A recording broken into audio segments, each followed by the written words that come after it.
بات ساری نیتوں کی ہے۔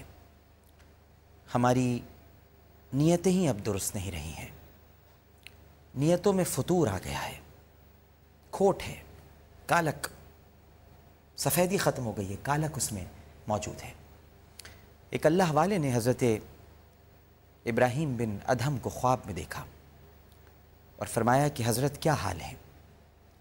فرمانے لگے کہ حق تعالیٰ نے مغفرت فرما دی اور جنت عطا کر دی، لیکن وہ جو میرا ہمسایہ تھا اور جو جھونپڑی میں رہتا تھا وہ اپنی نیت کی بنا پر میرے اوپر جو جنت میں بالا خانہ ہے وہ اس میں ہے۔ سائل نے پوچھا حضور وہ کس طرح؟ تو فرمانے لگے کہ وہ اس طرح کہ اس کی خلوص دل سے یہ نیت تھی کہ اللہ مجھے اتنا وقت عطا فرمائے اور ایسے مواقع عطا فرمائے کہ میں سلطان ابراہیم بن ادھم سے زیادہ عبادت کروں، لیکن وہ عیالدار تھا، یعنی فیملی والا تھا، اور زندگی میں کبھی اس کو ایسا موقع نہیں ملا۔ اللہ تعالیٰ نے سچی نیت کے مطابق حضرت ابراہیم بن ادھم سے اونچا درجہ عطا فرما دیا، صرف نیت، یہ نیت تھی۔ اور ناظرین یہی نیت دراصل روح الاعمال اور سید الاعمال ہے۔ حدیث مبارکہ ہے کہ انما الاعمال بالنیات، یعنی تمام اعمال کی جڑ اصلاح نیت ہے اور اعمال کی درستی نیت پر ہی موقوف ہے۔ اور یہ جو حدیث میں نے بیان کی ہے اس کے راوی ہیں خلیفہ ثانی امیر المومنین سیدنا عمر ابن الخطاب رضی اللہ تعالی عنہ۔ وہ فرماتے ہیں کہ حضور اکرم صلی اللہ علیہ وآلہ وسلم نے فرمایا کہ تمام اعمال کا دار و مدار انحصار نیتوں پر ہے۔ یہ کوئی معمولی مسئلہ نہیں ہے، بہت اونچا مسئلہ ہے۔ یہ ایک ایسا عمل ہے کہ سارے اعمال کا دار و مدار ہی اسی عمل پر ہے۔ اسلام کا بڑا مشفقانہ قانون ہے ناظرین کہ ایک آدمی نیکی کا ارادہ کرتا ہے اور نیکی کیے بغیر ثواب مل جاتا ہے، اور گناہ کا ارادہ کرتا ہے، گناہ کی نیت کرتا ہے، لیکن اس کا اندراج نہیں ہوتا جب تک کہ کر نہ لے، اور کرنے کے بعد بھی معافی کا وقت دیا جاتا ہے۔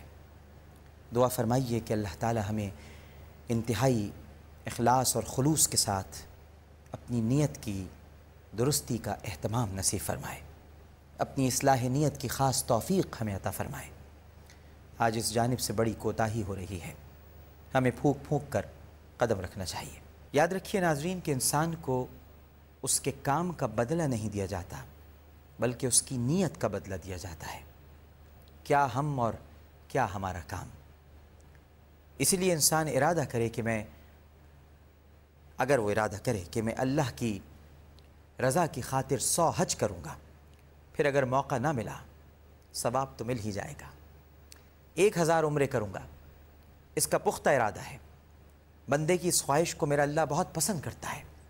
روزانہ ایک قرآن مجید پڑھا کروں گا، اور موقع مل جائے ایک پارے کا، تو دیکھ لیجئے کہ جتنا موقع اللہ نے دیا اتنا کام کر لیا، لیکن میری نیت ایک قرآن مجید کی ہے، ایک قرآن مجید کا ثواب ملے گا۔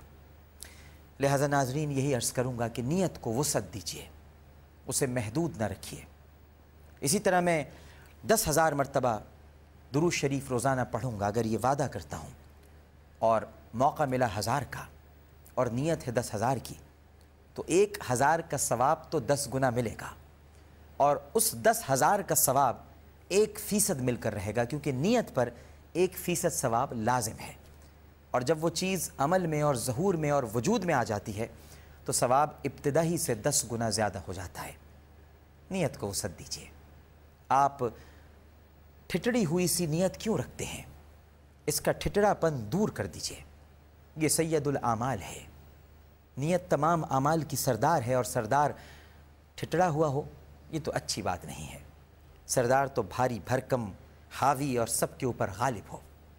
امام شافعی فرماتے ہیں کہ عمل کا دار و مدار نیت پر ہے۔ یہ حدیث علم دین کا نصف حصہ ہے۔ بے شک تمام اعمال کا دار و مدار انحصار بندے کی نیت پر ہے، اور کام کا پھل نہیں ملتا بلکہ نیت کا پھل ملتا ہے۔ پھل ہی تو چاہیے، اور وہ پھل تو بہت ہی اونچا ہے جو کام کے بغیر ہی مل جائے۔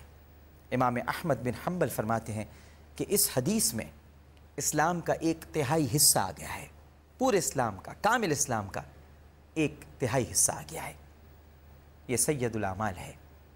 لہٰذا اس اعمال کے سردار کو ہم کیسے چھوڑ سکتے ہیں؟